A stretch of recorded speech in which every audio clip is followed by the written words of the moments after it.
Hold up. It's actually Wait, they're winnable. all dead. They're all dead. Yeah. And they're going to get soul off this? And huge shutdowns? Yo, Oh my wait. God. Did they end? How did EG fuck that up so hard? Oh, another Yo, does he get solo. it? No way. Wait. Yo. No. What the fuck? Oh my god, is this champ balanced? Welcome, junglers, Vi mains, and potential new Vi players to my Season 13 Vi Jungle Guide.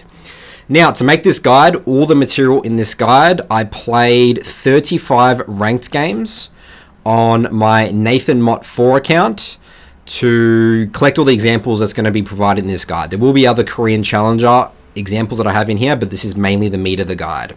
So these 35 games here, as we can see, all played in relatively high elo. And for context of me as a player, Vi journey, I have not really played Vi at all since Season 2. Never really been a main champion in my pool. So this guide is definitely a very fresh, new perspective of how I learned the champion, things that I found, strengths, weaknesses, and obviously provide examples of what to do, but also what not to do. So going into the learning journey here with my Vi, going over the games, I'll quickly just do a little summarize here. So I actually started off pretty strong. I started off playing some normal games, just sort of get the feel of it, dove straight into ranked after 3 games, and then again I had a lot of success, a lot of low deaths. Sort of was struggling a little bit with my early games a little bit, missing Qs, had to figure that out. I'll talk a little about that in my guide. Then figured it out again, and then sort of was a little bit focusing too much on the weaknesses again of the champion. But then I finished strong my last 6 or 7 games here, and then by this game I'm like, okay, I'm pretty comfortable that I have the knowledge to help people play Vi at a relatively high level. So let's dive straight in, guys. So if you're already a Vi main, I don't need to convince you with this slide, but if you're looking to add a new champion into your pool, you've sort of looked at Vi before, maybe you've doubled it in the past, why play this champion? Now for this slide, I was going to put in, the stock standard stuff about a lot of the other guides that you'll see on YouTube saying, relatively easy champion to pick up. I had a pretty easy time to pick up the champion. Obviously, me being a challenger player, I can pick up things very quickly. But I do think the champion is relatively simple in terms of kits. Obviously, there's going to be lots of nitty-gritty things we're going to go into in this guide. But the biggest thing that I thought about after my 35 games and thinking about, new players to the game and all the coaching that I've done in my programs, I think that Vi is a very good champion teaching you how to skirmish and team fight properly in League of Legends in general. Vi's not a champion like Hecarim or Eve or something like that, where you could just run around and you can kill people, whoever you want, without your teammates, and there's not much outplay potential, especially if you get fed. But Vi is a champion that is relatively weak in terms of skirmishing and team fights across the board, especially compared to these other champions. Again, you can't just run around and just like 1v9. You have clear cooldowns, you need to play around your ult, you need to play around your Q. So you learn a lot about playing around your teammates' abilities and enemies' abilities. So this is thinking about their dashes, their gap closes, so you can hit your Q, timing your Q, looking at where your teammates are in location in the fight or the skirmish so you don't Q too early, being more patient, because if you don't do these things, you just lose the game. And the great thing about League of Legends and these type of champions is that if you lose, you're just going to learn more from that. And these champions, you have as I said in my journey, you have very, very clear weaknesses with Vi here about what she can do. And you learn a lot about the strengths and weaknesses of every other champion as well. All right, step 1. We've talked about in the previous slide a little bit about the importance of hitting your Q, the principle of if you miss your Q, you're going to lose games as Vi. This is going to help you achieve hitting more Qs. And essentially all it is this line here that when you charge up your Q will appear on your character. So let's take a look at how to enable that quickly. All right, so before you play a game with Vi, we're going to enter a custom game and we're going to enable this option here. So as we can see on the screen here, this is what the Q looks like without the line missile display. All you do is you press escape, go interface and click under the ability attack and display, enable line missile display, and then that will pop up like this. So this is my favorite section of the guide, and the reason that is because once you understand this one simple concept or principle, your life with Vi is going to completely change. You're going to think you're a completely different champion that you're playing. And the principle, the concept is that stop using your Q to get in range of R. So I see this all the time with lower elo players or new players on Vi, where they get overtaken by this urge, this dopamine spike to press that really big cool button R to go and slam dunk them, and then they're magically going to one-shot them, and then their team's going to fall up and kill them all. We're going to show you so many examples later in the guide of low elo examples of this happening, but the premise essentially is with Vi is that you don't do damage unless you get the W third attack proc of the 20% armor reduction, and that's what it looks like here on the target dummy. And you get this really quick when you hit your Q, auto attack E. In 1 second, you can have 20% armor reduction. And then you can use your ults. And then you can, maybe even keep auto attacking and just punching them down. So this is really important. Let's take a look at some examples of what I mean and what this looks like. Okay, so let's start off with an example of what a bad Vi looks like. So there's using the Q, getting in range for the R, auto attack E, and as we can see right now, we haven't done the W, we haven't procced the W, we haven't got the 20% armor reduction, the icon is not showing. So I want you to pay attention to the damage difference. That's 500 damage we've just done on this target dummy.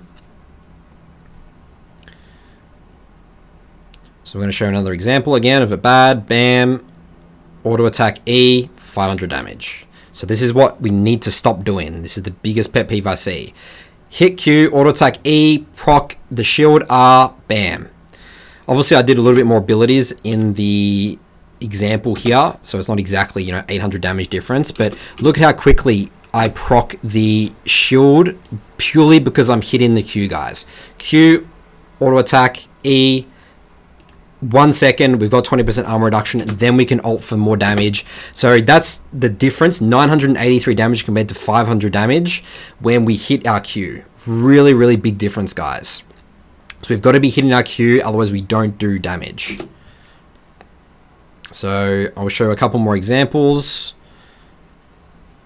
We'll chuck a flash Q combo in there. And this is what a good Vi looks like. As we can see, the big green tick. Make sure that we're using the E as an auto attack reset. You always auto attack, then E. That's a bit of an R switching technique we just saw, where I Q one target and then I ult another target to sort of misposition people and think that I'm actually going on someone else. So again, this is really bad. Example, and what we don't want to be doing. Now, I got lots of examples here, guys, because I see this all the time. We've got to make sure we're not doing this and we're doing the correct way like this. Get the W proc, then we do our R, then we can keep doing damage or decide not to R if we need to. All right, so let's look at some real game examples. So let's start off with an example of how useless you are when you think you've got a pick here. So as we see here, I've closed the distance with Q. I technically maybe missed the R there. And there we go. I don't have follow-up from my team. And then via the Lilia gets away. I just wasted my ult, which is a 60-second cooldown. 20 minutes in the game. Baron's up. We want to contest this. I'm now useless. And I'm pretty fed here, guys, as well. I'm 4-0 and 6, as we can see in the top right. And I just do negative damage. I'm even a level ahead. You just don't do any damage, guys. Here's a perfect example from a Korean challenger. Hitting the Q. Auto attack E.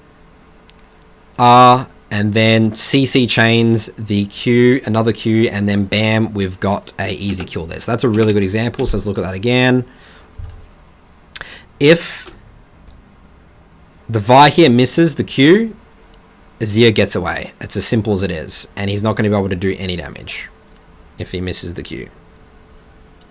Alright, so this is what it looks like. A bad Vi. Again, this is Korean challenger. Uses Q to close distance, R's the Jace, and he just flashes over the wall, and now the Vi is going to lose a team fight for his team. So what I want you to do, guys, is that this is especially important in the earlier stages of the game, why you can't be doing this, is look at the Vi cooldown on his Q. So typically, like in that other example we saw, is that you layer the CC, you R, and then you Q them into your, you can Q them into your team, or you knock them up a little bit with another Q. But look at the Q cooldown here. He's got the R, Look at that. He can't follow up the CC chain right now to finish off the J. So, let's say this is not even just a flash. This could be a champion that can jump over walls or whatever. They always just get away here. And then, Vi's sitting there scratching his head the whole time because he's like, what do I do?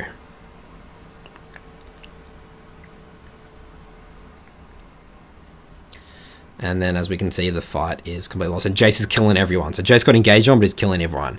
Alright, so this is an example from one of my games. This is actually the last game that I played when I decided the guide is ready, of just a really good example of how we want to be playing team fights as Vi. What's maximum impact looks like. So I'm going to use the R switching technique here. So I'm threatening the Ezreal. I'll just see him E in.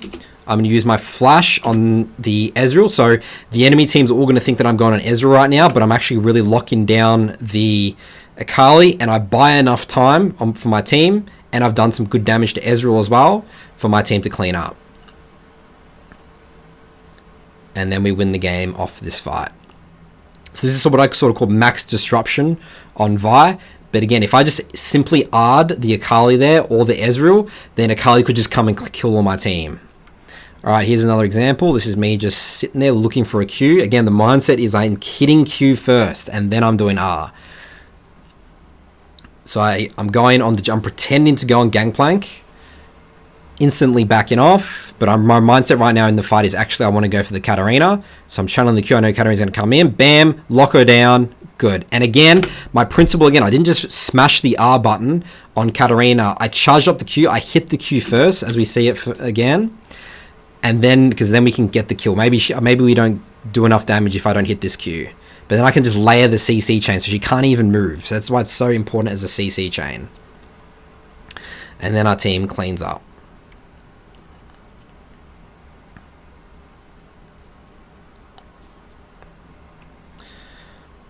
Alright, here's another example here. Charging up a Q. Decide to go on the Gnar. I'm pretending to go on Gnar, but I'm actually R-switching to the Lulu. And then we have enough damage to kill this guy, because again, I've gotten the W proc off on the Gnar. And then Kindred sort of misplays this. And then we kill everyone.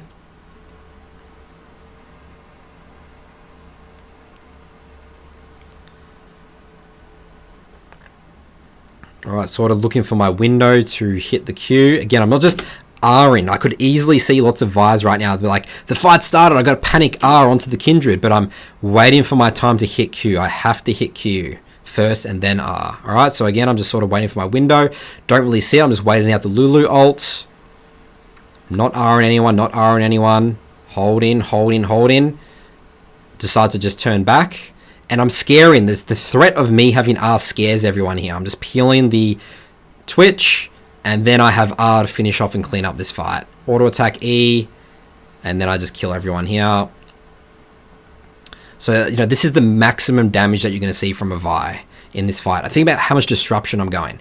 Alright, so the next thing to point out is that, yes, it is okay to instant R in certain times, whether, for example, what we're going to see here, a Pyke, where they can dash away, you feel like you have the damage to kill them, but you need to either have the damage yourself to kill them, or you need to know that there's members in the teammates around you that have their abilities up and are around to follow up on the R to kill.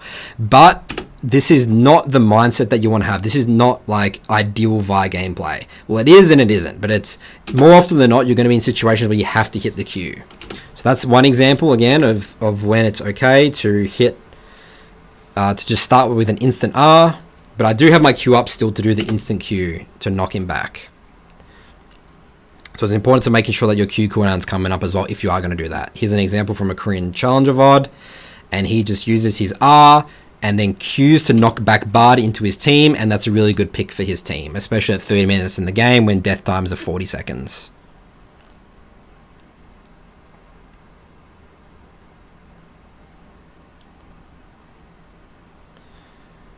Here's another example. The Twitch flashes, and then we can just finish him off, and there's no threat, and then everyone's dead on the enemy team. So that's a fine situation to instant R, get the last kill. Alright, here's a great example of what terrible R usage looks like. This is me going on a Renekton, starting with R, on a Renekton 3 levels ahead of me with ult. I mean, you could argue even if I start with Q, there's bad anyway. But as we see, I've literally tickled the Renekton. Look how much damage I've done to the Renekton with that ult there. And then he cleans up and everyone dies. So, starting with R, not what we're aiming for as Vi. Alright, clearing jungle camps with Vi. really quick 3 tips here. The most important one, tip number 1, is maximizing the uptime of your shield all the time. Don't waste your E's. Don't think about your E's in terms of a damage ability. Think about it as an ability to keep up get your shield activated as much as possible. So let's look at some examples here from a blue start clear. So why this is so important, guys, is because you're so unhealthy and you can't make any plays in the early game if you're not utilizing your passive shield. So what I want you to be doing as you're paying attention to this clip is pay attention to my passive and my E. So I'm going to get off my first passive proc there with the E. Notice how my E is up right now, guys. I'm just waiting for my passive to come up again. So I'm always, when I'm clearing, I'm always looking at my passive. 10, 9, 8, 7, 6, 5, 4, 3, 2, and E. Always maximize the uptime of this. So really simple. You'll get the hang of it really quickly, but really important to stay healthy. As we can see here, I finished my blue Gromp Wolves. I did get a leash, but I'm about 80% HP right now with a health potion. It's a big difference. So as the game goes on, you do want to be using your Qs to clear your camps, and you want to be doing medium range Qs, and you want to make sure that you're not ending up really far away from the camp. You have to walk back to it. So what I will show you here, guys, is an example. This is a medium range Q. It's enough damage. And then this is a long range Q. See how I do really long and then like I'm walking all the way back to the camp? So what you sort of want to do, the technique, and you'll get the hang of this, is that you want to sort of like walk backwards a little bit, and then you want to be making sure you're still getting on top of the camp. So we'll do it again here. That's a short range, medium range. There is a big difference in the damage between a medium range and a short range. So medium I found is sort of the best middle ground of having good damage but making sure you're still on the camp. And let's look at an example of a bad Q. I am walking backwards, but you see you have to walk back to the camp. You don't maximize your DPS with that. That's a medium range. This is the long range. You see I'm walking back to the camp. So let's quickly look at that again. So medium range. And then I'm too far, then I have to walk to the camp. I'm missing a lot of DPS. Medium range Q. Obviously, when you walk to the next camp there, you want to do a max range Q for the maximum damage.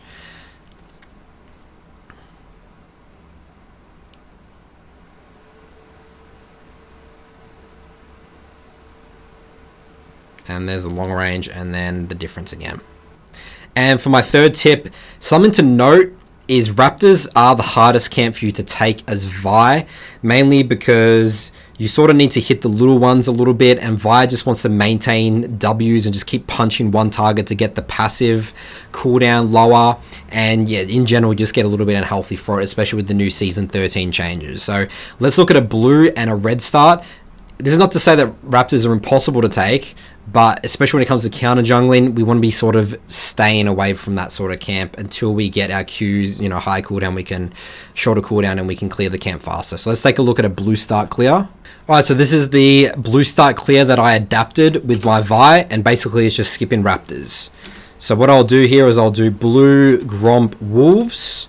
I'll look for something potentially. You can always potentially make a play. Let's say it's really good to sometimes gank mid after this, but I'm finding mid, everyone's full HP, and it's a Victor Lux matchup, so I'm not really seeing anything to do here. And then I just skip Raptors here, do red Krugs, and I've just found this to be way healthier. And as you see here, I'm really healthy here still. I have 1 health potion. I did look for a play top, but there's really nothing to do there. The wave's too big and he's gone to ward. And I'm just whacking the big Krug to get my passive cooldown lower, as we can see here.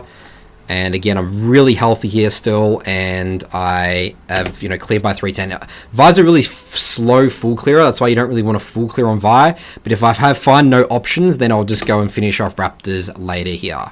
So then I'll just go jump on the Raptors with a max range Q to start for the maximum damage. Auto attack and E, and then I'll finish off my Raptors.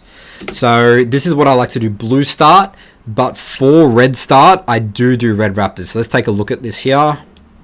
So again, this is not to say that raptors are impossible to take, and I found that red Krugs raptors is just, it doesn't feel nice because you're never really going to full clear on Vi anyway. You always want to be looking for level 3, and a really fast, clean level 3 is red raptors Grom. So pay attention to the way, this is actually a Korean challenger VOD of how he clears the raptor camp, because this is the hardest camp to clear. It's really the only camp you need to really think about clearing. The rest of it's pretty self-explanatory. So you do a little auto attack on the, you start with an auto attack on one of the little raptors. They all start walking to you, then you can get your E on everyone, and then he just starts smashing the big, and then goes looks for the little ones again, and then goes back to the big. And the idea is that you want to keep switching, because remember, your jungle pet, you want to kill them all around the same time. So you see how he's sort of got them all around the same low HP, so that's why he's switching the way that killing the camps. And then we just finish off a little bit there. So it's sort of a switch between the big one and the little one, whilst your jungle pet's hitting all of them together. And then we go and just do Gromp, and obviously Gromp's really self-explanatory. Make sure again that we're keeping up the shield passive. So again, we'll notice here, look at the way his shield is up right now, guys, but he doesn't use his E because he needs to save his E for the Gromp. That's really important to note as well. Going back to the first tip of making sure that we're maintaining the uptime of our passive all the time. And when I say that, he's pretty much going to have 2 E's anyway, I guess, but the premise still applies. So here, E. And again, look, he's not going to spam his second E here, guys. Waiting. And then the shield again. Waiting. I don't think he's going to need to do another E here. Just going to finish it off, and then keeps up the shield for this. So that's a beautiful execution showing about what the red start clear. Then you look to potentially do red raptors Gromp, and then look for a play, but he doesn't see any play here, so just do blue and then do wolves, and then you can go do crab. Then he just goes to the wolves here.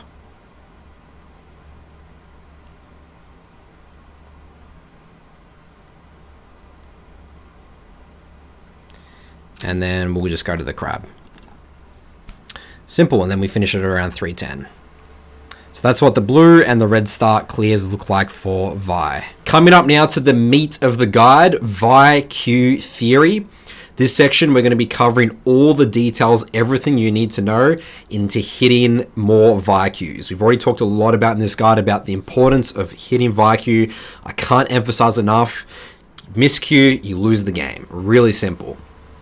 So we're going to get into a bunch of examples now, going over some theory, general theory for your Vi Q. But the big one here, going to emphasizing the beginning of the guide about, you know, using people incorrectly, fundamentally using R to start fights instead of getting Q. The holding your R minigame is going to be a really important section. And showing you how many examples, how many fights you can actually win as Vi when you just purely just from your Qs and through good Q usage. So let's start off with just showing something really simple but really important. The difference in damage between short range and long range Qs. Alright, so we'll start off here with a short range Q, 172 damage. And short range Qs, you don't really view them as a damage source. It's more as a CC chain, linking up maximizing the total time that they're crowd controlled with your R and then after your Q. So that's more the way those are used. You can sometimes use them again without your R, just if you're going to finish off a target quickly, or you know they're going to like E over a wall, something like that. You can quickly interrupt them. And this is what we mainly want to be doing, full max range Qs. This is where the most of your damage is coming from, 345 damage. So almost double damage from that. And then we'll go over a medium range Q, about 200, just a little bit over medium range, 280. And again, this is sort of the Q that you want to be using on when you're clearing your jungle camps. So you're not going way too far, you're not wasting time channeling your Q, you're maximizing the DPS with your auto attacks as well as your Q and your E. So again, let's look at a medium range Q, about 270 damage. And remember, the short range Q here is about 175. So again, 70 damage difference that can add up. And then again, long range Q is going to be double damage. The next part of our Vi Q theory, clicking close to your character for maximum control.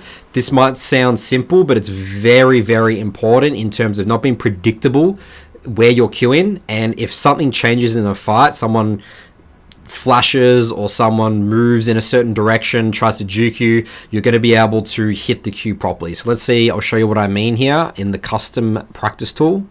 Alright, so what I see a lot of Vi players do is simply they drag their cursor too far away from their character and it becomes really obvious where you're going to Q, and if things change in a fight, it's going to be very difficult to adjust. So I'll show you the difference here. This is very telegraphed, and if a fight suddenly, you're going to like turn around and then it's just going to be really obvious. But good Vi's, they click like this. You know, you want to be close to more telegraph, so then it looks like you might be going on one person, but you're actually going on another person. So you see how close I'm clicking to my character? You're just going to have more control. You're going to have better Vi cues versus here. It's just going to be harder to hit people, especially when they're going to be juking, because everyone tries to juke and dodge your Vi cue. So again, don't click out here. We want to be clicking close to our character as possible for maximum control. Next up, close in as much distance with walk-in before you queue. Now, if you feel like you're missing a lot of queues, or people are dodging them too easily, or your ganks are failing, this is specifically you're failing a lot of ganks early, the most likely cause is that you're charging your queue too early. You're not just walking at them and then just holding your queue and then queuing at the right time. Let's look at a bunch of examples here about what I mean around this. Alright, so let's look at the first perfect example here. Watch how long it is before I throw my Q. You're just going to walk up to them and then force them to flash, and then you Q. Really simple. It looks simple, but most of the time what I see is Vi's will start as soon as they enter the lane or leave that brush, the brush when they leave river, they just start their Q. So let's look at that again. Watch how long it takes. I'm not queuing, I'm not queuing, I'm not queuing, I'm not queuing, still not queuing. Auto attack first, get the red buff, and then I get to save my flash. So let's look at an example of missing kills because we're not closing as much distance as possible with walk-in. This is again specifically important for early ganks. So he is holding his Q a little bit, but then again queuing a little bit too early there. He didn't need to. And then she's able to flash away, and then they miss the kill. And let's say Mordekaiser wasn't there, he would flash after him. Yeah, sure, you can still get the kill, but then you get to hold your flashes Vi, and the flash Q combo is so important. Alright, here's another example. I just want to show you just how much you can hold your Q. I'm not even queuing, guys. I'm literally just walking at him, still walking, auto attack E. I do miss a short range Q there, but we're able to kill. So maybe I could have been a bit more patient there. But again, just showing the premise, you can just walk. This is now more moving into, I'm closing as much distance as possible, which is going to force him to flash. So you see how close I'm going? Notice how close I'm clicking to my character as well. And then I'm able to kill this guy because I don't have to flash after him. I hit my Q. Again, really important hitting the Q. So let's look at that again. This is the Katarina example again. Alright, walking up, Q, hold, waiting for his flash, waiting for his flash. And again, I closed so much distance, so then he just had to flash. He felt like he had to flash because he didn't know if he was going to juke it or not. So I'm just trying to get as close to them as possible. Again, same example. I'm just going to be closing distance, waiting for looking at his juke pattern, and then I'm literally on top of him where it's impossible to dodge. Q is really hard to dodge when you're on top of them, guys. They're always going to have to flash, and then you can just follow up after and kill them. So same here. I'm walking up forward. I'm holding, waiting for Ezreal's E to go off, and then we're able to kill the Zeri from this. Sorry, the Ezreal. My Zeri actually plays that really well. Good decisiveness. Here's another example here. Close distance, hold Q, easy peasy. Don't let go of Q too early. Wait for them to flash or use their gap closer first.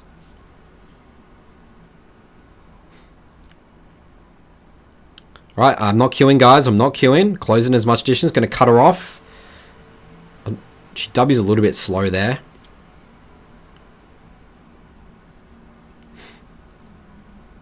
Alright, walk in, not throwing Q, walk in, closing distance, still haven't thrown my Q, now I'm throwing Q, closing distance, you see how they're going to juke pattern, bam, get the kill. If you do this properly, guys, you actually really shouldn't miss many Qs. My best Vi games, I was looking over my replays, you shouldn't really miss Qs, unless, you know, you're obviously going to be trading a flash or something like that for it.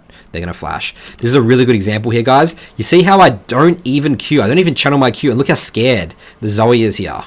It's actually Midbeast. He's a popular streamer. I don't even Q, and I get a flash.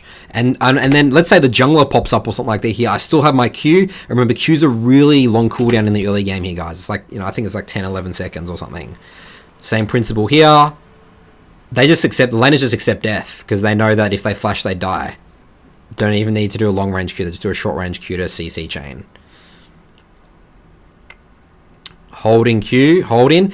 And then laners have accepted death. Ezreal feels like he needs to walk up because I just keep holding my Q. Alright, so now that we've gone over the 3 core fundamentals of what good Q usage looks like, let's look at just some general theory of looking at some good Vi Qs. Alright, so I start off here with a really good pick over the wall with this Zoe.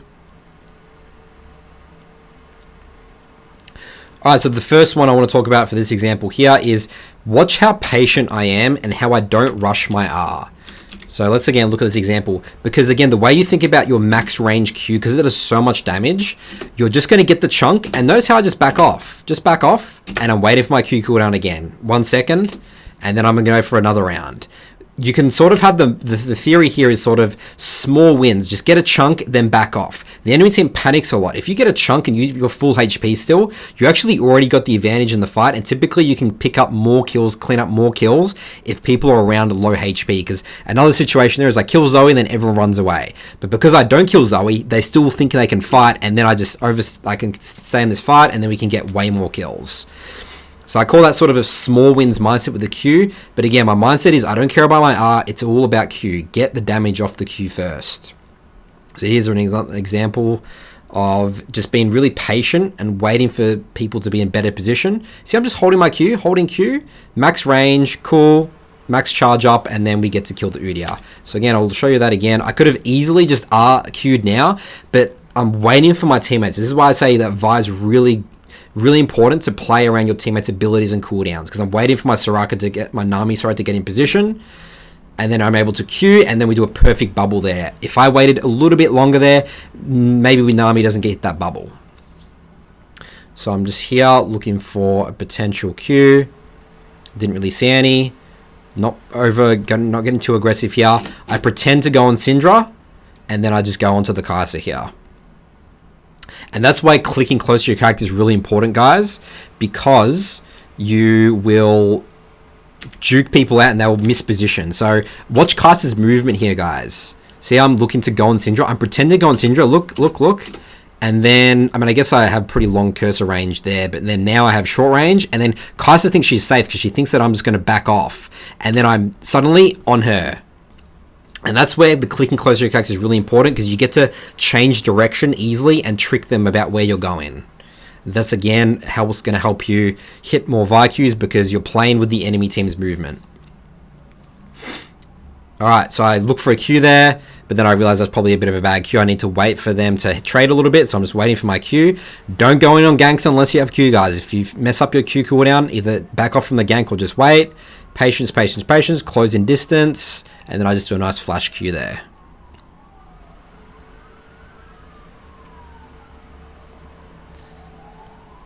And then here, notice how I get the shield, the W proc, before using my Q, because that's going to help me maximize my damage. I'm just auto-attacking him and then finish him off, and then get the shield and then kill the Rumble. And that's going back into W is so important for you to do damage. Get the 20% armor reduction on W before using your abilities.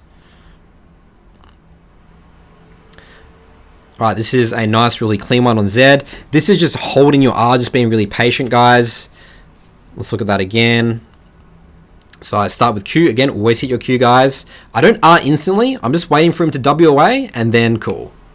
And this is, again, why it's so important to learn about all the champions in the game. Build the intuition so you're able to make those decisions really quickly. You're learning about champs like Zed, Ezreal. Alright, I'm going to tell you in a second why I don't flash or go on the Zoe here. It's simply because another rule of thumb, general Q theory, is that I don't want to trade flashes. So I guess I could hit the Zoe here and I try and go for the Zoe, but I could easily hit her if I did the flash Q combo here. So the Q flash combo. But I decide that all that's going to happen here is if I overextend and kill Zoe, I'll get cocooned by Elise and I'll just get one shot in this gigantic wave. I don't want to trade flashes, so I'm just chilling out, playing slow. And I don't think I would have had the damage to kill Zoe again. All I would do is get a flash. Alright, this is another example of me just knowing my limits as Vi. I could easily commit to the fight then. I say that all the time. People think they have to save their teammates. Let your teammates die. It's fine. Alright, this is me just getting into a defensive position. Got a Q away there. Got a pretty short Q cooldown at this stage of the game. Hit the Q on Vi, then on the Akali, then ult. So the theory around this one, I want to show this example, is that Vi's very good at locking down assassins in fight. So my mindset in this game here is just make sure Akali's not killing my backline of my Syndra, Draven, and Nami. So again, I'm just starting off with Q. I do a bit of a shorter range there, and then just insta CC chain, lock her down. She's forced to shroud, and she's already low HP, and then she's forced to ult away. Okay, now moving on to my favorite aspect of Vi, the holding the R minigame.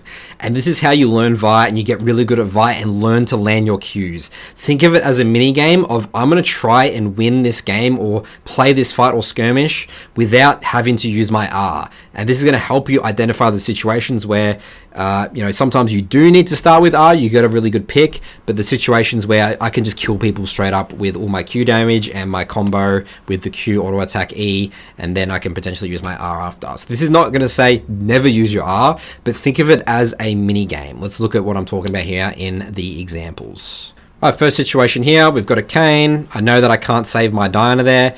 Just auto attacking him, punching him down, punch him to death, walking forward, weaving my waters, walk in, don't need to R. Really simple, but again, this is the mindset of holding R mini game. Going onto the Renekton here, holding R. I know I can kill this guy comfortably with my Sundra and my Death Stance. And because I hold my R on Renekton there, guys, I get to save my R to kill Pyke here. And this is the thing. Vi's so threatening having her R up. I want to keep it up as long as possible until I must use it. Alright, here's an example. I hold R here because I'm identifying the only threat in this game is Kassadin. So I need to get a good R on Kassadin. So I'm looking for Qs, guess fishing. There's no threat. Playing fight slow is really important. And then I can see that Kassadin's vulnerable, and then I look for the R on him, and then I lock him down. So that's the other part of your QR usage, is that you think about, okay, I'm queuing everyone else, but I'm looking to R only one target. Closing some distance there. I'm not going to R a support here, guys. That's level 5. I'm just chilling out, holding R, not rushing that. Even if Lulu gets away there, I don't care. She's already chunked. We can get small wins. We can break that bot tower anyway in that situation. All right, so here's another situation here. I'm just holding R because I just don't like using R on supports, enchanter supports that much, especially when we've already killed the Lily. I'm just holding R still, again, not rushing, keeping R for potential another fight, playing this mini game, looking. I don't R because I have no follow-up, guys. Really simple. I'm not going to be able to kill the Lulu here when Aphelios isn't really going to be in range. She does have ult, but Lulu's just going to ult, and I think maybe she has flash as well. So, and it's just risky as well assessing the map state here. Like, if I blow everything, then Zeri, we can't kill Zeri anyway, so there's no point. So I'm just holding my R. This is a really good example, guys, of just whacking, just Wing this guy down, just holding my damage. Holding my R. Again, I'm not ulting this guy. Don't care about the Cassante. And then I even get to hold my R this entire fight, which is awesome. You know, let's say if they want to contest Baron or something, I can quickly turn and maybe kill them. Alright, so here's an example. Me just doing some flash. I'm not sure too much about this example. It's actually something I've thought about a bit, is that do I weigh my flash or my R higher? I decided to use my flash here. Not too sure, but it feels good to, again, keep your R up. So I'm going to say in the recording of this guide, it's better to burn your flash and hold your ult than start with ult, just to keep it up. Again, playing this minigame. Maybe I'm going too extreme on the minigame, but this is another example. So I'm just looking for the right opportunity. I'm looping around. I don't want to just face first run into them because I'm very easy to kite. Started on the crab. I could easily ult the Kindred there, but I'm just going to wait for them to burn their cooldowns. Wait, back out. Bam. Then I get to hold my ult for this fight here. and then everyone's alive, and it's really clean. So again, just showing you the power, guys. You don't need ult to kill people. That's the mindset I want to encapsulate with this guide. So here's me just going for the Q, waiting for her to burn flash before I go in here, because I want to get the flash. I don't want to just kill her without using flash, and then that's awesome. But I do need a flash out, unfortunately, because of GP ult, but the premise still applies. Alright, another really good example here. Tanks, you just Q them down. Just auto-attack them. Don't ult tanks, guys. See how I'm just chilling out? Just throwing Ws, looking for another Q, fishing for another Q. But my real priority here is to ult the Lucian.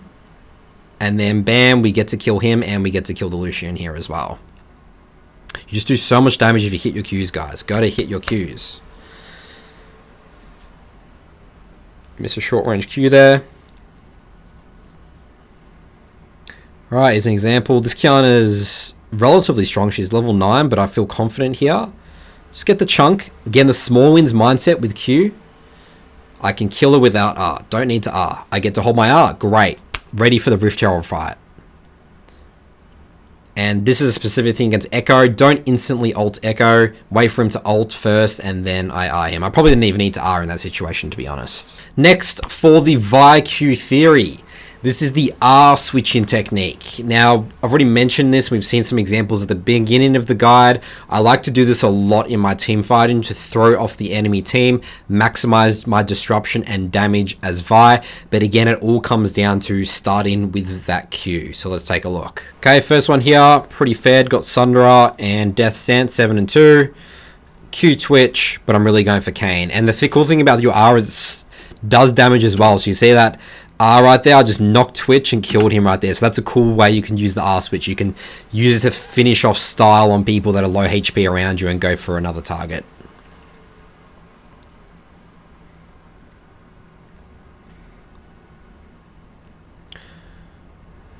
Alright, looks like they're hitting my tower. Missed that Q, need to back off. Waiting for my Q cooldown. Always wait for your Q cooldown.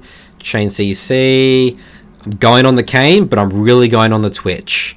I do die here, but my team's able to clean up. And Twitch is in a really bad position there. I get another Q knockback. And that's another great example of the R switching technique. So again, this is going back to identifying in fights who you're really looking to R.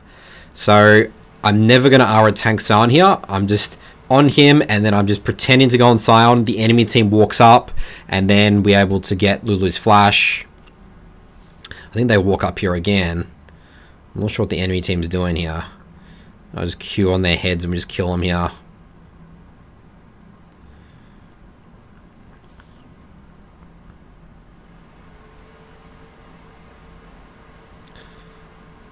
Alright, use a Q to go over the wall there. Waiting for my Q cooldown.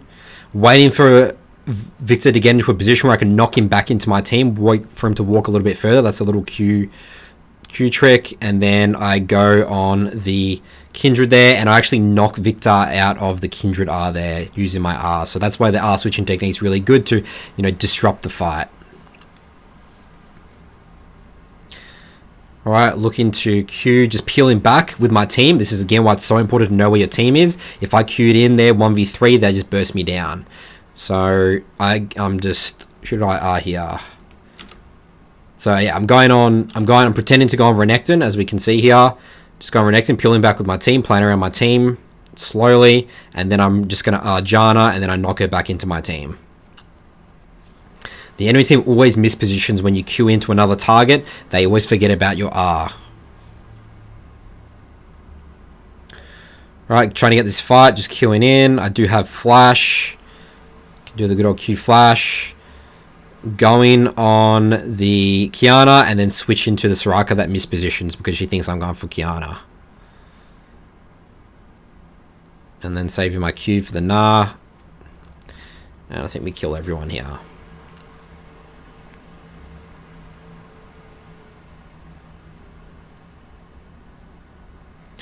Getting into a nice flank position here.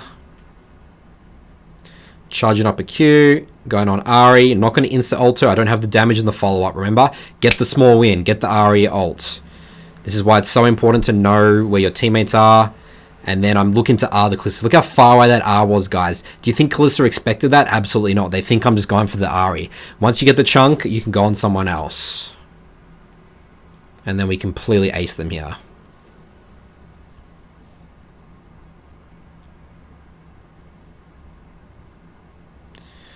Another quick R switch onto the RE. You can't even get her ult charges off. And there we go. Alright, using Q as threat.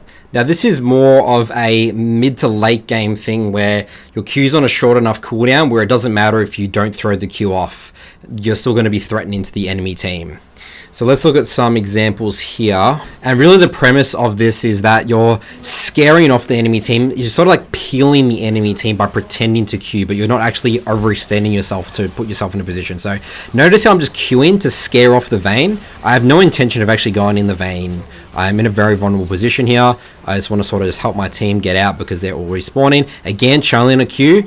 Again, I call this Qing for threat. But I'm never actually going to throw the Q. I'm just chilling out. Again, Q, hold, scaring them off, and then I go back. I have ult as well, so I'm very threatening. Here's another example. I'm going to help my team get out here. Just Qing to scare them off. Look at how they're positioning, guys. They're all running away, and then I just am able to protect my team there. This is like one of the only early game examples, but this is more of a small wins. I pretend to Q on the Graves, get his flash, and then I just back off here because I don't actually go in on them. Let's look at that example again, because again, you know, your skirmishing is just really weak. We'll 100% lose this. Obviously, I'll get outplayed by the Graves flash here as well. So I get his flash, and then again, I'm just peeling, backing off. But I know we don't win this versus Aatrox and Graves because, again, Vi's skirmishing early is really not that strong unless you have the first move, the follow-up, your team's healthy. Here's another example. A bit more earlier in the game, but this is not really going to be extended fight. Just threatening. They walk away again. Look at the way they move when you threaten with the Q. And then they all back off. And then my Yone survives.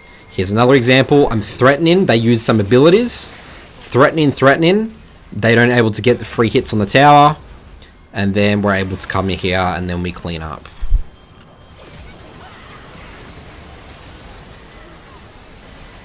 That was a bit of an R switch there on the Zeri. My focus on Zeri to get a stopwatch. And then we kill everyone here.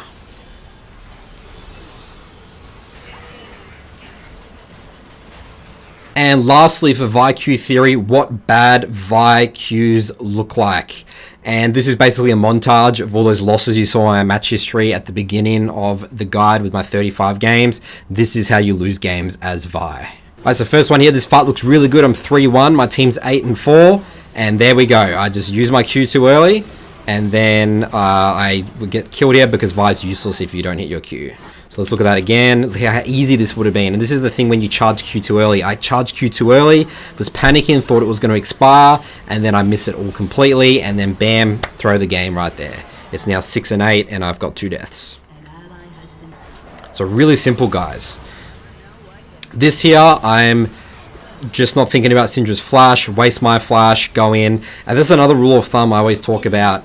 We'll talk about later in my notes, is you don't want to be trading flashes. You can predict their flash maybe, but that's obviously hard to do. But when you trade, when they have flash up, you know, they're always most likely going to dodge it. And then that puts me in a vulnerable position. I literally flash as well. I mean, this is absolutely end of review. Now Pantheon, I'm versing a Fed Pantheon. And we're a full AD comp mostly. Alright, here we go. I'm a bit late to level up my Q here. He's juking out. Wards, miss Q, and there we go. I'm now out of this fight. I've done no damage. And then I have to force my flash because I missed the Q. Versus I could have chunked out the Kha'Zix in that situation, had control of the situation. Just straight up, really simple, missing my flash Q. And we would have been able to double kill them right there, and this would be way smoother, but instead we all die.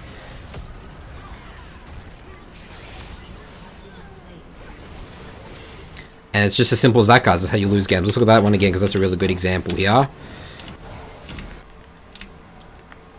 Alright, so look how easy it is. Imagine if I just hit this double flash Q. Bam! One shot, but they juke most of our skill shots, actually. And then it gets really sloppy. I lose a lot of my HP to Karthus Qs, because he's not CC chained.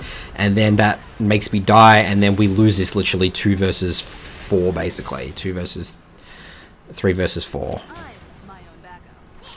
Alright, this is an example of me not looking at his juke pattern after. I just rushed the Q when I had plenty more time. I should have closed more distance with that Q and waited for his juke pattern. Still get the kill there, guys, but you still need to be looking at reviewing your Qs.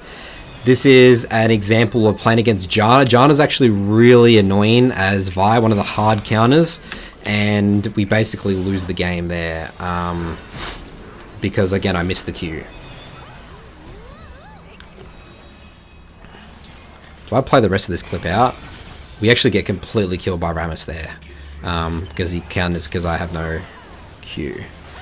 Alright, this is an example of me missing Q, which forces me to die. Let's look at that again. If I just... all I need to do is walk up and close more distance. Here we go. Nathan, keep walking, keep walking. Why are you charging Q up now? No reason to charge up Q now. And then I'm just keep walking up. I mean, I could have just backed off earlier still, I guess. But again, there's no reason for me to Q that early, guys. Huge mistake I see. And that's what something I polished up. This is an example of just in the, you know, not thinking about flashes. And then I'm never going to kill this guy with flash up. And I blow my entire kit on him when he still has flash up. End of review stuff, guys. This is a really predictable Q. Look how easy that was to dodge. And then I die, and then I get pinged, and the Yone says, I hate you so much, Nathan Mott. So, you know, those mistakes are really bad. They are really bad mistakes. Alright, this is an example of, yep, me again, just going for some random blind Q when I just hold Q, and I can easily kill this Kindred here. He's in a really bad position there on my blue buff, but now I die. Let's look at that again. So I know I see Kindred. I see Kindred on, but I'm just trying to be a hero and trying to be flashy with the Q. I just need to keep walking close distance. The moment I don't have Q, Kindred knows he can kill me. So then I'm having to run for my life. And then I flash and then I die here. Gotta hit your Q, guys. If you miss the Q, you lose the game. There's great examples for it.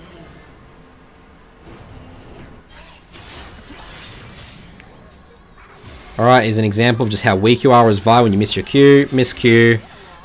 Yone, you do all the damage. I've done 0 damage in this fight right now. I do an auto attack E and an auto attack. Wow, I've done 300 damage that fight. And we get completely cleaned up from that. And then my Yone dies here as well, I believe. Here's an example on Ezreal. I should just be holding my Q longer there. But now because of that, I don't have the damage on him. And then he's able to kill me. When my Lucian, we would have killed him there and I would have survived if I just was more patient with my Q. Here's not thinking about people's flashes. Rushing Q, big problem. Runes and items. This is the first option 1 build. This is what I mainly went to make my guide. The 35 games. I did test out Halo Blades over Conqueror a little bit. I wanted to do more testing. I wasn't too confident in putting that in my guide, but I think Conqueror is just the really stock standard, pretty consistent rune that I think is fine because you stack it up so fast with Vi. If you, again, landing your Q, auto attack E, I mean, you almost finish your stacks completely already at that point. Just need some more auto attacks, get the attack speed from your W as well. Triumph Tenacity, you can go attack speed here, but I think Tenacity is just too good in League of Legends. Everyone's got CC slows here. It's good to be a bit more beefy, especially combined with the green smite for that. And then coup de grace here over Last Stand. I think Last Stand doesn't make much sense on Vi. You're looking really to be chunking people, getting picks, one-shotting people, so coup de grace is really nice. And the secondary tree, this, I'm not too big on this one. Like, I just went Eyeball Collection Treasure Hunter. I think it's really good for sort of snowballing, getting those early kills, getting that additional gold from Treasure Hunter feels nice to get your items, because getting your build, that we'll talk about in a second, is a little bit expensive, and I just want to get my core items as soon as possible with Vi. And the core items for both options are really just 2 items is all you need and you're good to go. And then just a standard attack speed, adaptive, and armor. Alright, now talking about the 2 items that I want. So it's really the core build that I went is going Chempunk into Radiant of Virtue, which is a new item here which works off your ults, sort of rallies your teammates, buffs them up, heals them a little bit. And it's, yeah, it makes you really tanky and really nice. So I always go Green Smite as Vi, and then my first base either goes CDR Boots or Warhammer. It sort of depends the pace of the game. CDR Boots, getting tier 2 boots, first base 950 gold is really good if it's like a fast game pace, but Warhammer, if you not really feel like you're getting ganks off and you just want to clear your camps more so. Either or is fine. I did bit of both here and there. The key thing though is that if you do buy tier 2 boots, you are you don't do much damage. You can get to places, you can hit your Q, but you really need to rely on your teammates to do damage. And this is again going back to knowing to play around your teammates' abilities and cooldowns and positioning and waiting for your teammates. So build those 2 items first and then go into the chainsword. So then, these are going to be always get CDR boots. I think CDR boots is just so good on Vi because everything's about CDR. You need your Q cooldown, you need your E cooldown, R cooldown, really important. So I think they're called the Ionian boots. And then Radiant Virtue, always build Aegis of the Legion first. It's really good stats, makes you really tanky, and you already get the HP from Chainsword. And then after that, really experiment with a lot of stuff. If you want damage, just go Black Cleaver if you feel like you need more damage. Randuins, I was building a lot, Force of Nature against heavy sort of, AP comps. I threw in these 2 support items. This is maybe more of a higher elo thing, but I think these are actually relatively good, really cost-effective next items. Because again, you're already pretty much at your max build here when you get the Chainsword and Radiant Virtue. So I'm going to be experimenting with that more. I didn't really build Knight's Vow much, but if you've got an easy carry of like a 80 carry doing really well, I can see those items being really good. Alright, second runes items build here. This is the build that you want to be doing more damage with. This is the Sunderer Rush, and you get Magical Footwear Cosmic Insight because you just want to rush Sunderer. Same thing, same explanation for the Conqueror, Triumph, Legend Tenacity, and Coup de Grace. And essentially it is Sunderer into Black Cleaver, and then just keep building standard items to just do damage. And this is maybe better suited for potentially lower elo if you want to just carry, but I still think you have plenty carry potential with the Radiant Virtue build. You still do lots of damage and you're tanky, you're annoying for the enemy team, but this is if you want to really stock standard, high damage, really strong Vi build. So first base, you're either going to get Sheen or Warhammer, and then into Sunderer, and then build boots. I guess you can get Merc Treads as well, but Ninja Tabi I'm finding building most games, and then into Black Cleaver, and then build these items whatever order you want, based on how you feel in the game. Do you need healing reduction? Do you need more armor? Do you need, some magic resist because you don't really have magic resist here? So again, core build, 2 items with Vi, you're good to go. All you need is 2 items and you're very, very strong. And that's again why I like the Treasure Hunter, because I get these items really quick to impact the map. And then lastly, the skill order. W start always, it's the fastest way to kill the single target camps. Then you do E second to maximize the shield passive, and then you're going to max Q. This is the really next thing, the controversial thing about do you max W second or E second? I don't really have an answer, to be honest, which one's straight up better. I felt W was better. I went that to make this guide. I thought that was fine. Maybe with the more damage build, you can go E second, but especially with the Radiant Virtue, because you're more of a tank buster, you're tanky yourself, just whacking people with W's is really nice. So that's what I did personally, but I don't think there's much difference, to be honest, between W and E. Alright, so we've talked all about the theory of Vi, how to hit your Q, the way you think about your R.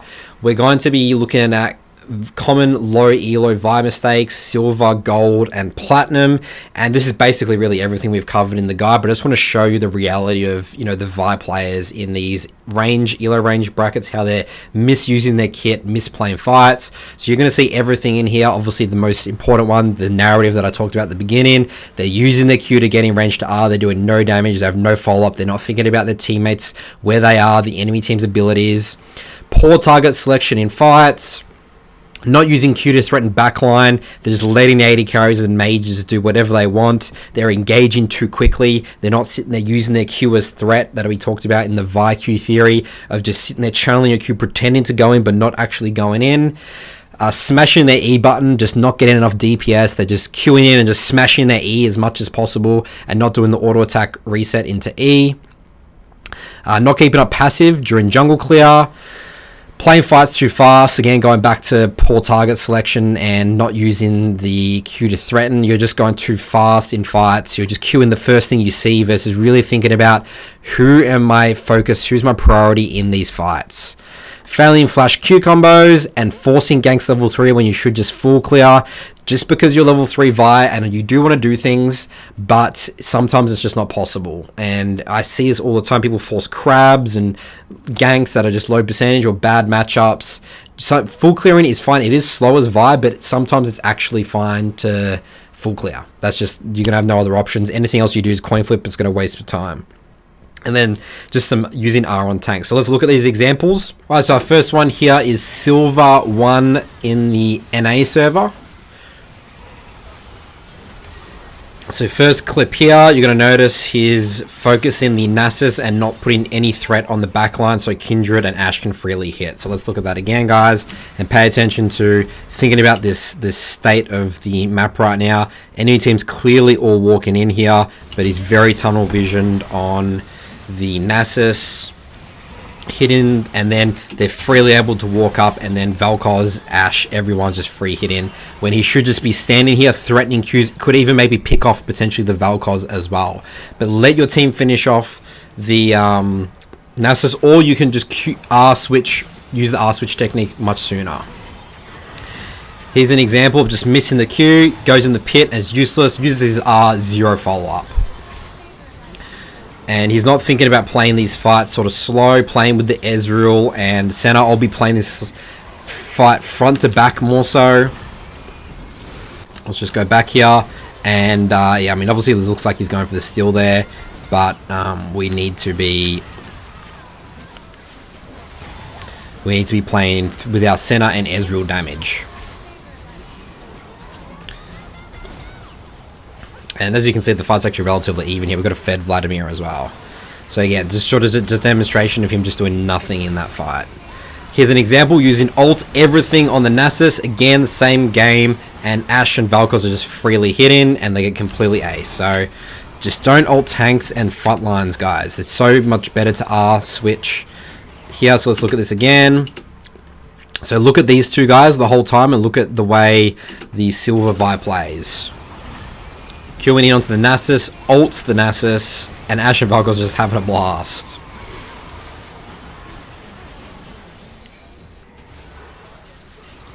And here's a fight, same thing, same game.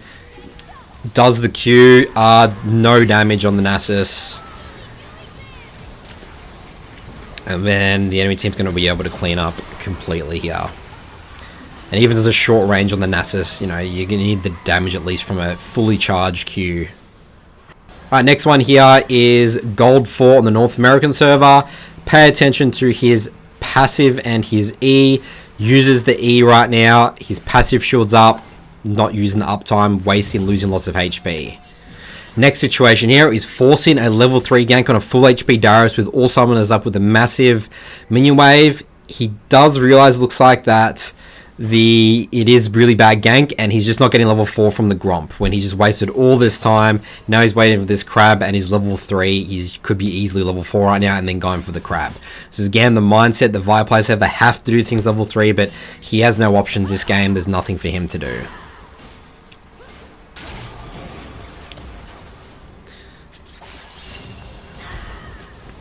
Really simple, missing the flash Q combo, but the more important one there is he is using Q too early. Using Q too early from the bush. So that's again, not going through the Vi Q theory. You should just be closing more distance with walk in, then throw the Q. Alright, same principle, same premise here. Look at the passive and the E. Uses all his abilities. Passive's going to come up and it's going to have no abilities to get the shield. Passive is up, and then we sort of skipped that there, but there you go. He wasn't going to have the abilities up. Alright, next here, starting with R. Q, insta E. He's not doing the auto attack, then E. Let's look at this again. Starts with R. Starting with R is actually somewhat fine here because guarantees 100% we're going to get it, and the range from R is longer than Q. So R's him, Q, and then he's going to start smashing his E right now instead of doing the auto attack E reset. And that misses him, forces him to flash there. This is sort of just a demonstration of what happens when you insta R. He's going to lose this skirmish, guys, because without Vi, without your W, you're useless. And he's pretty fed there as well, guys. And again, this is just demonstrating. Look at his items. Yeah, sure, he's 2 levels down right now, but he has Sundra.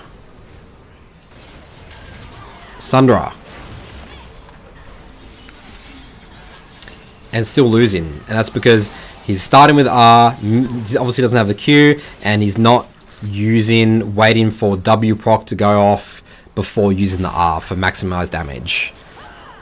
Q, and then insta E's, not doing the auto attack E, missing damage, missing DPS. It's a recurring theme throughout this game, and because of that, not able to, has to force the R the Darius, could have saved the R, could have killed Yone, fight could have gone much better. This is an example of not knowing when a fight's lost. Senna's been chunked, Cork is caught, but guess what? I'm Vi, I gotta start the fight. Q's the Hecarim, who's pretty tanky, not gonna kill them, has Aegis, and they get completely aced for it. It's really poor target selection, where they should be going on either the Brand or waiting for the Yone, locking down the Yone. So let's look at that example again, just knowing when the fight's lost. Senna's really low HP, as we see. And we're just focusing the wrong target. We're going Hecarim because we feel like, oh, I got to start the fight. I got to surprise Q. Really poor fighting from this Vi. And then last example here, rushing the fight, not playing slow. Q on the Yone when full HP should just be peeling back and then gets everyone killed. Let's look at this again. So it looks like initially going for the Hecarim, which is fine, charging up to Q. He's holding Q actually here, which is really nice. And then new information happens. Should just be peeling back. Peel back. And then what they could do is Yone would ult. And then maybe in tower range could Q into ult. And then lock him down in one shot. But because now he's just literally done nothing there. No follow up. Just going to kill the... get his entire team killed. Another example here from a gold 4 player. Starting with R, just showing, demonstrating again, uses E instantly, doesn't auto attack E, now misses the kill because of it. And she runs away. So again, guys, stop using E. So watch this, guys. Doesn't auto attack, just smashes the E. Auto attack, then E, get the W, then you can keep weaving in auto attacks. Right, this is an example of just going for the wrong target and ulting the wrong target.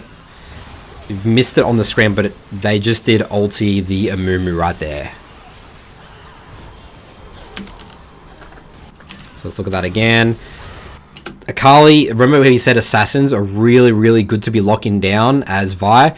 Akali's just having a field day right now. It should be peeling the Blitzcrank and the Misfortune, but instead wasting his ult, wasting everything on the Amumu. And then Akali is able to zone the Misfortune, and then nothing happens. And the Amumu does die, but again, that's not good team fighting. This is Platinum 4 on EU West. Just moving up tiers a little bit. This one's Platinum 4 on EU West, so we're moving up tiers a little bit. Really simple, starting with R, negative damage, guys. We don't do any damage. We do get the barrier there, but even the Ziggs didn't even need the barrier there. This is an example of using Q when everyone aggressively, when everyone on the map is missing. You don't use Q aggressively because remember, once you're in, you're completely useless. You're out. So let's look at that example again. Let's just look at the mini-map. Look at the map state, guys. Everyone's missing. No idea where people are. Just because we see someone, we don't have to just Q on top of their head. And there's a short range Q there as well. It's going to do no damage. Short charge. So really simple mistakes, guys, but these are game changing. They're ahead. He doesn't need to be making these mistakes. They're 3,000 gold ahead. This is an example of, again, how useless R-Start is. Insta R-Start. He would be dead here without the Samira. The Hail Blades Udo will kill him. No damage. This is trying to use all your abilities on the support. Remember, guys, in my VIQ theory section, I was not using all my load on a Nami there, or Enchanter supports, the Lulu was the common thing. So let's look at that again. I mean, obviously missed the Q there, Q flash, and then either way, even if they kill the Nami, they're going to die there anyway. We're going in 2 versus 4 fight, and we just have poor target selection. The Nami's out of that fight anyway. Maybe there's a situation where you could flash Q. I mean, I guess sort of hit the Nami, and then you can R switch, but again, probably not want to blow everything on a Nami support. Alright, this example here, what's this one again? So, obviously we're using Q. There we go, it's another example of the Q for the gap close into the R. And look, we can't kill the Ezreal. So should have just been more patient here. So just this person here could just keep holding Q, keep walking up. Actually, no, this is actually fine. Sorry, the problem with this example, guys, is that because they are trying to save the Heimerdinger, but again, the problem is that it's the instant E, guys. That's the problem here. And then because he doesn't do the auto attack E, Ezreal will be dead right now, guys. It's the same time that it takes to do that. And then I was forced to flash and could have saved this flash to run away. So even in Platinum, guys, this is happening. We're just rushing. We're just smashing our E button. Auto attack E. Maximize your DPS. So we're back to Gold 1 now. This is EU West. First example here of starting Q too early, using Q for gap close, do no damage once again, and then just dies because we have no escape tools once we're in. Go to pick our Q timing engages really well, guys. Melza had her ult there still. And here's another example of just starting with R again. We're on the 80 carry and we just do nothing still. Gotta hit our Q, guys. Start the fight with Q. Play the hold R minigame. Another example, we're starting R on the Kayn. Missed the Q there.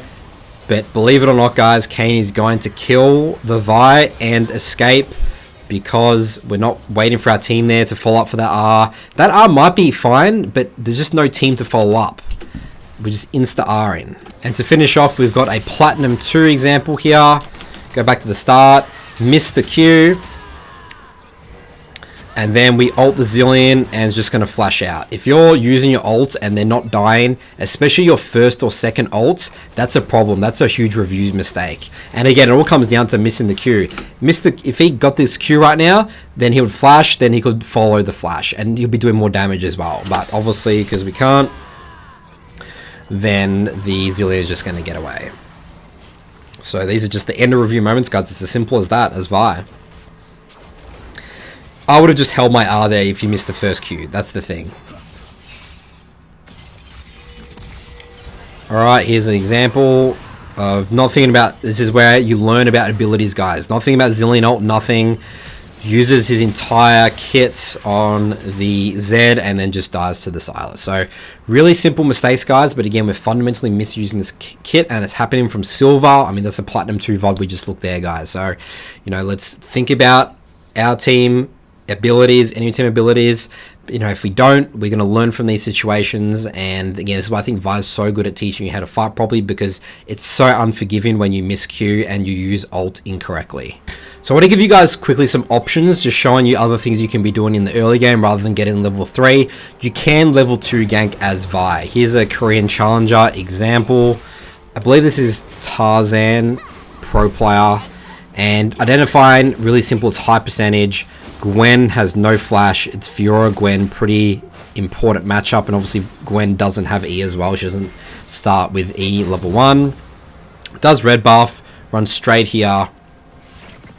These can be really risky. I'll put a point in Q. This is really important as well. You see him level up Q right now for the gank, and then bam, and doesn't even need to flash there because Gwen is just dead. She has no flash. The other thing I quickly want to mention that I forgot to put in about this Tarzan VOD is that what to do after a level 2 gank like that. So remember how we talked about Raptors is the hardest camp to take? He skips it and just wants to get level 3 really nicely from Blue and Gromp. You don't want to go to your Krugs there because you're going to have 0 map pressure and you could be getting invaded, losing camps. So Tarzan, he's just going to even get a flasher that's even better. So looking for a gank mid as he transitions to his bot camps. But this is again just re-emphasizing that we really don't want to be doing our Raptors early, especially when we don't have E. I mean, it's just hard to do. Really not fun. Let's just get level 3 off our Blue and our Gromp. So he does Blue and then he does Gromp for level 3. Really simple, and looks on the map for another potential play. Alright, here's my example from one of my games of my level 2 gank. It's really important to identify when these are high percentage. This will come from experience. But the reason that I know that I'm looking for a level 2 gank here is because Renata's going to be looking to be very aggressive on Braum, ranged versus melee support matchups, always really aggressive. So I'm giving myself the option right now. I'm happy to do red blue Gromp if nothing happens, but as you can see, I'm looking at bot a lot. They start heavy trading as predicted because level 1 Braum's really weak and they're always going to. So then I know to come here. I'm not leveling up Q just yet, just in case something weird happens.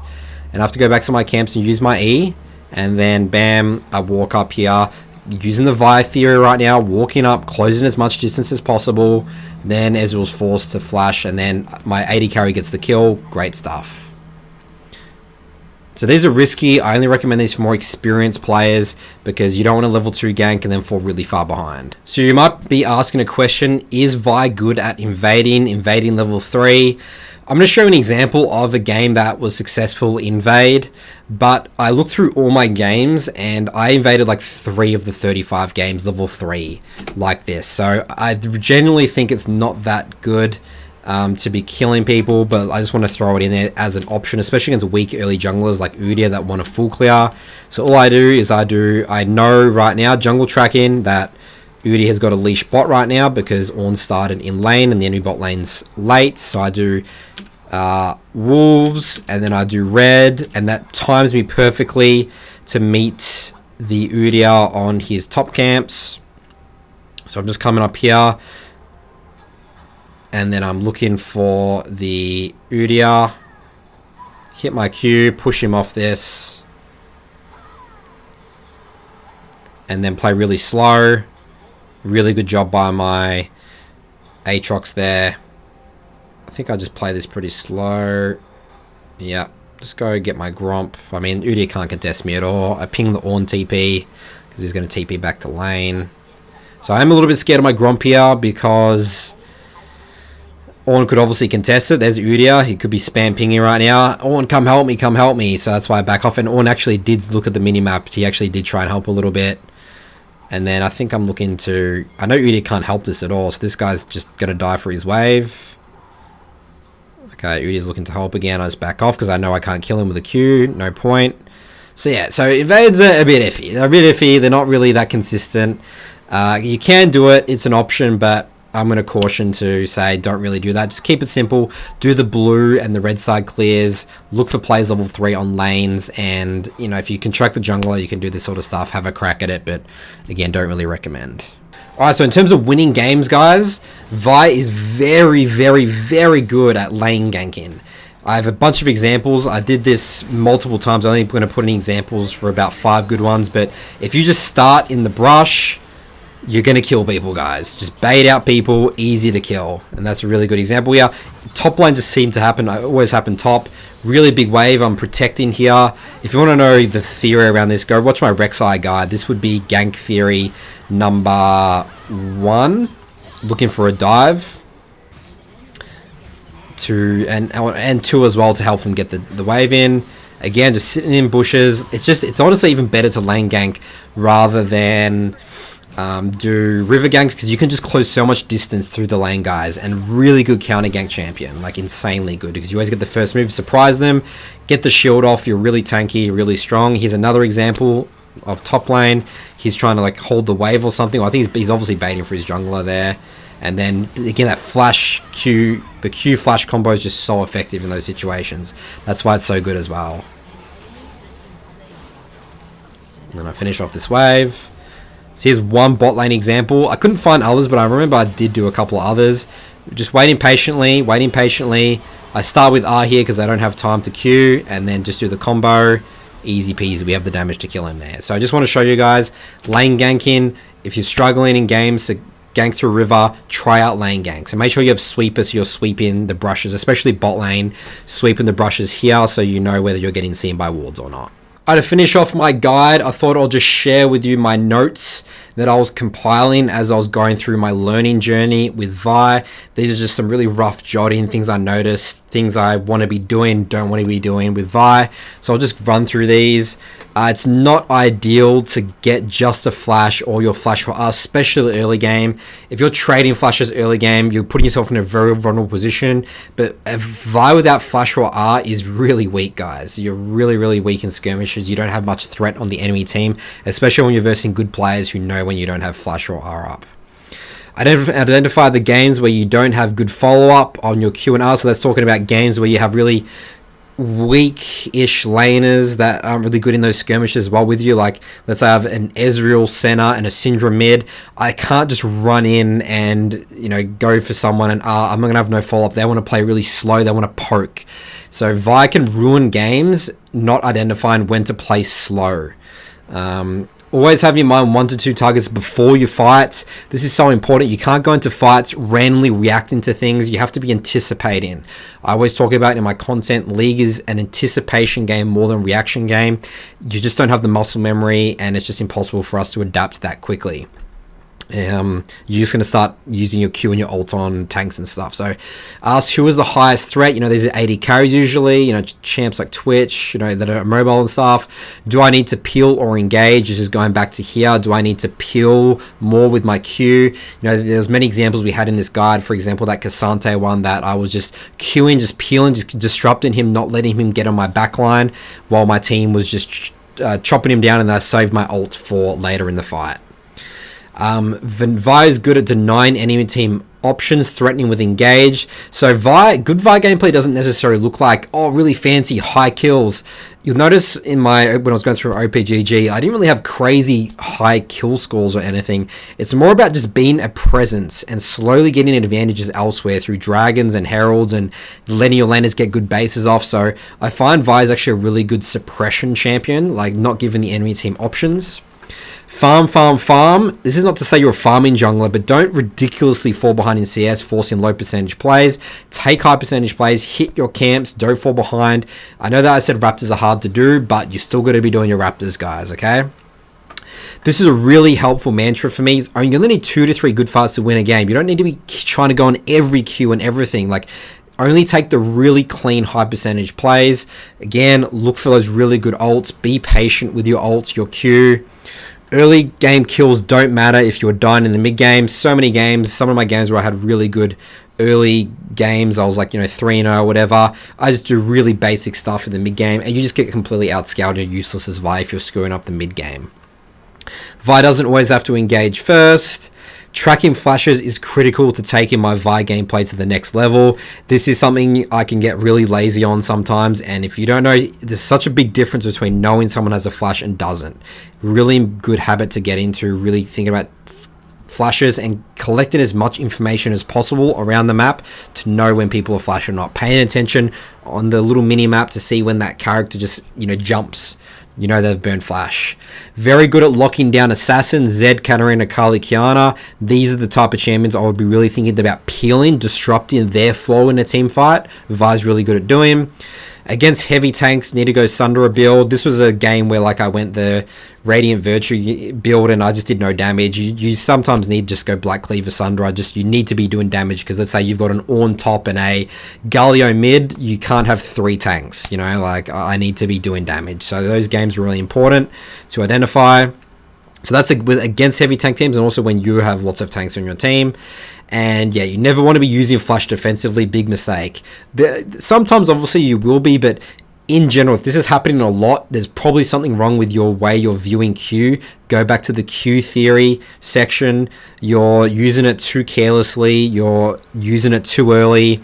If you're using your flash defensively, you got to be saving it for aggressive plays because again, going back to the beginning point, a Vi without flash and R is relatively weak, guys. So that's it for my guide, guys. Hope this was helpful. Let me know in the comments if you have any additional questions, and we'll see you next time.